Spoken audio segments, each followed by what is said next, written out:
What's up, football fans? It's time for picks and predictions for the NFL 2023-2024 season. Week number 10. We got week number 10 right out of the gate, but before we even get into it, let's review week number 9 because, alright, I didn't do bad.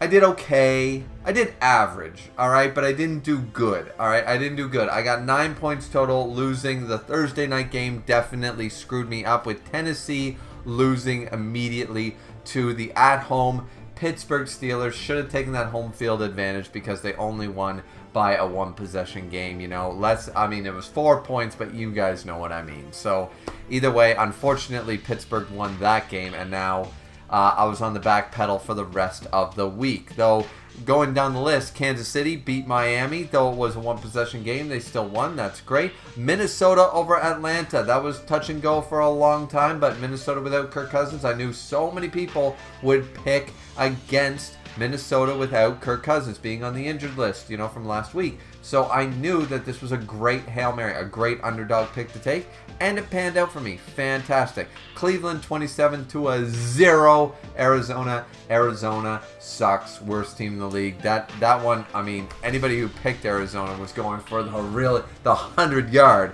Hail Mary that scores you 8 points in the end. You know what I mean? Like a touchdown with a 2-point conversion that started at the 1-yard line. So, yeah, Cleveland over Arizona, that wasn't a big thing. Green Bay stomping the shit out of the Rams. I unfortunately didn't get a chance to watch this particular game. I was more focused on Minnesota-Atlanta.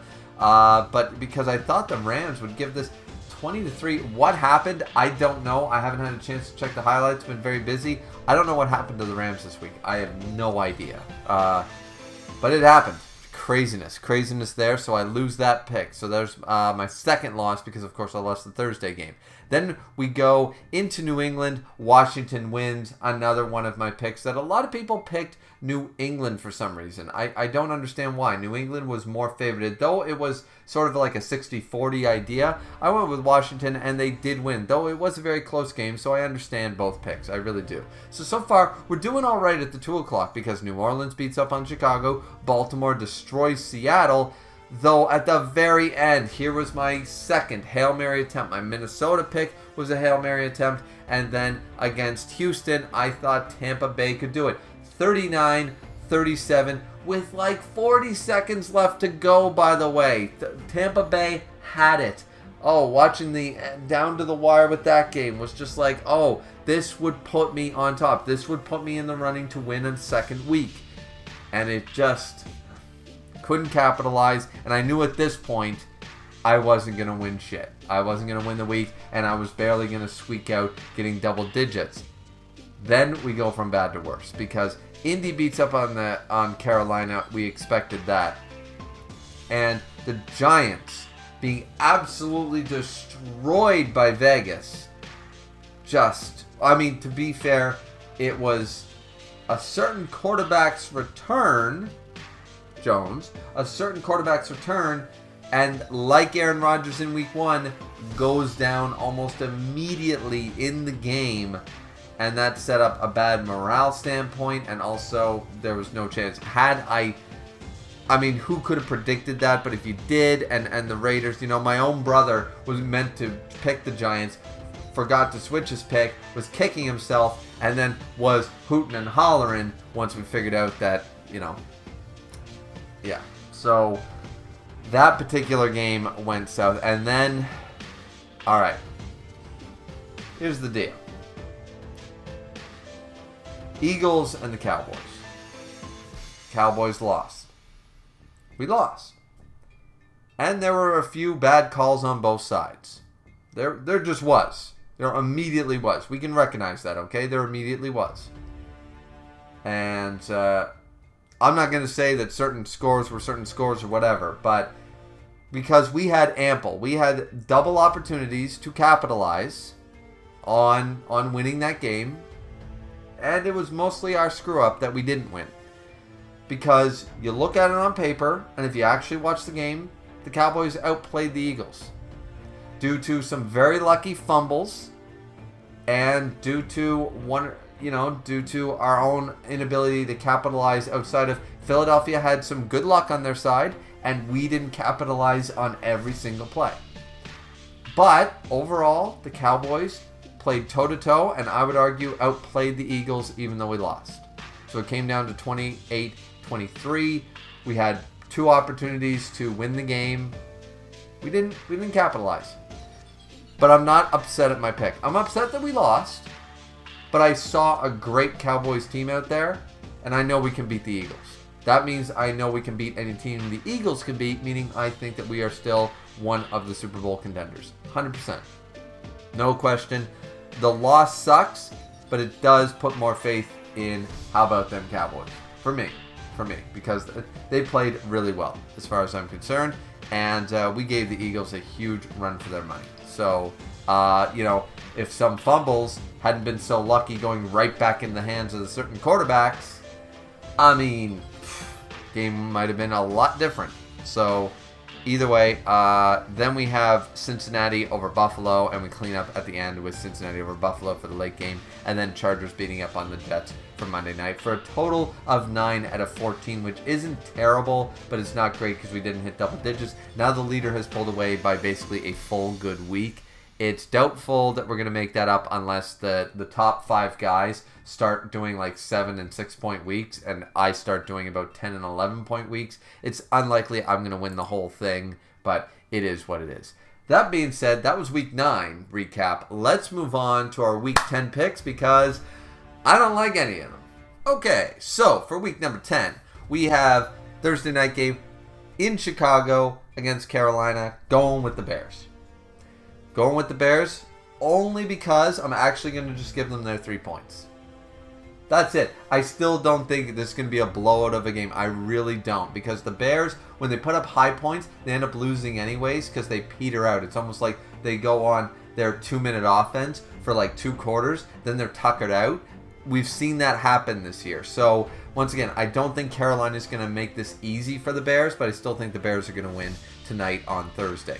Now, jumping into Sunday, against my better judgment, I'm going with Bill Belichick at home.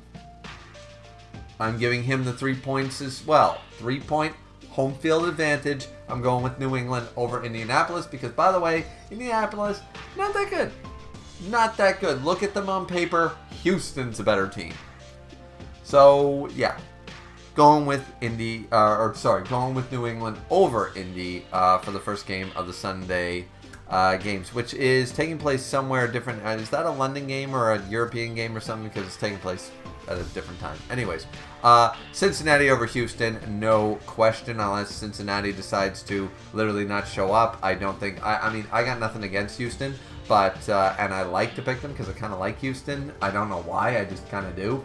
But they're an average, they're a 50-50 team. They literally are. They're 4-4 right now, so it is what it is.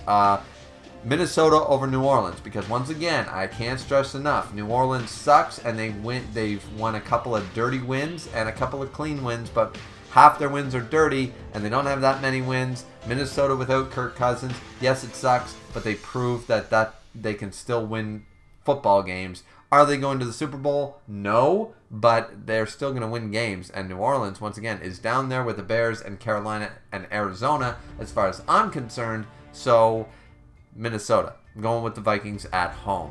Now, Pittsburgh at home against Green Bay. Green Bay might have put up 20-3 against LA, and I still haven't had the chance to research how the hell that happened.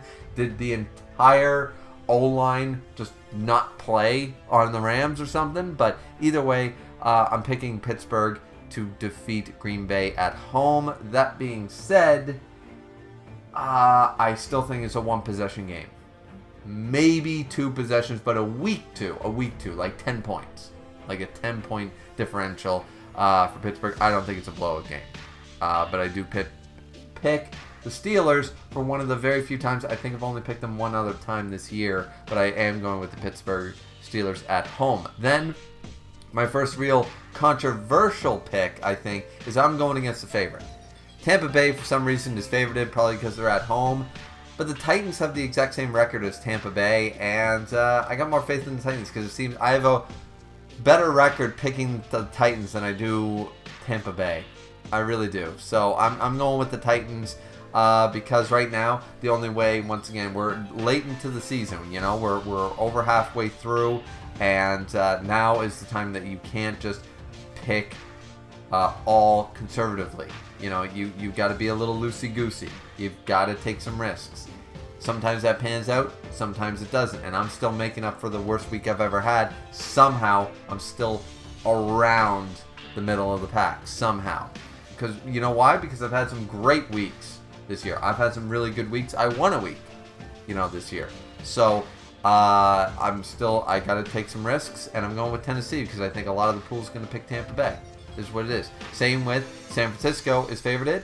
I'm going with Jacksonville by 3 points. I'm going with the Jaguars. The Jaguars are a strong team. They're not a bad team. San Francisco, for some reason, ever since they beat Dallas, they've been like, okay, what happened? Once again, had Dallas Cowboys played the San Francisco team from the next week, we would have destroyed them 50-7. It would have been no problem. No problem. So I don't know what happened to San Francisco after beating Dallas, but they're not as hooting and hollering as they used to. And Jacksonville has remained steadily consistent for the most part, so I like consistency over a roller coaster act, And speaking of roller coasters, though right now we're up on a high, Baltimore over Cleveland. Generally, I would go with Cleveland for the Hail Mary, but I'm going to go with Baltimore because Baltimore has yet to sink. They're still putting up 30-plus points every game for what is this, the third, fourth week in a row they've done that? So, let's go Baltimore. Let's do it. I'm picking Baltimore against, my more favorited Cleveland Browns, but I got to do it. Then, once again, I will not be picking Arizona for the rest of the year. I don't care what they do. They bought off the refs to win one game, and ever since then, what have they done? So, Atlanta Falcons over Arizona Cardinals. Though, to be fair, if Arizona's going to win, it's probably going to be against a team like the Falcons. But I'm not taking that bet. I'm sorry. I picked Tennessee over Arizona as my chance game. So Detroit over the Chargers. I don't think that should be much of a surprise. Dallas over the Giants. Well, look at what we did to them previously in the year. And once again, we had the opportunity to beat the Eagles. Just saying. We might have lost to them. But are we really going to lose to the Giants? No. I'm sorry. Even if you don't like the Cowboys, do you honestly think we're losing to the Giants? So that's just an easy W for everyone in the pool. Seattle over Washington. I would generally go with Washington if Seattle had won. But once again, Pete Carroll's chances as one of the best coaches, and I brought this up I think in week 2 or 3, is that Pete Carroll of the Seattle Seahawks is either the best in history or the best current running coach, has the best chance of, after losing, being an underdog the following week, has the best chance of success the next week. So to explain that simply, if basically Seattle loses in week 1, the chances they win week 2 is high as a result. If that makes sense. It's not a high chance, it's like 67% or something like that. But he has one of the best records for coming back after a loss than any other head coach. And it's in Seattle. If it was in Washington, I might go with Washington, but I think I'm going to have to hit that Seattle Seahawks game right there. Jets and Vegas, I hate both teams, so I'm just picking the home team and going with the Raiders. I really am. And then Buffalo over Denver, though Buffalo right now is one of those roller coaster teams I was talking about. You don't know if they're good, you don't know if they're bad, you don't know if they're indifferent. You have no idea what team's going to show up, but I think Monday Night Football might stir something up. I still don't think it's going to be an easy win for Buffalo because, once again, they're being very inconsistent lately. I don't know what's going on with Josh Allen. I don't know what's going on with the O-line. But either way, Buffalo. And that is my Monday night pick. That's my picks for week number 10 of the NFL. Picks and predictions. Let me know what you guys think about these picks and what are your own personal picks down in the comment section down below. Don't forget to like, comment, and subscribe. And we'll see all you football fans back here next week for week number 11 of the NFL. Looking forward to it. Go watch some football, everyone. See you back here next time.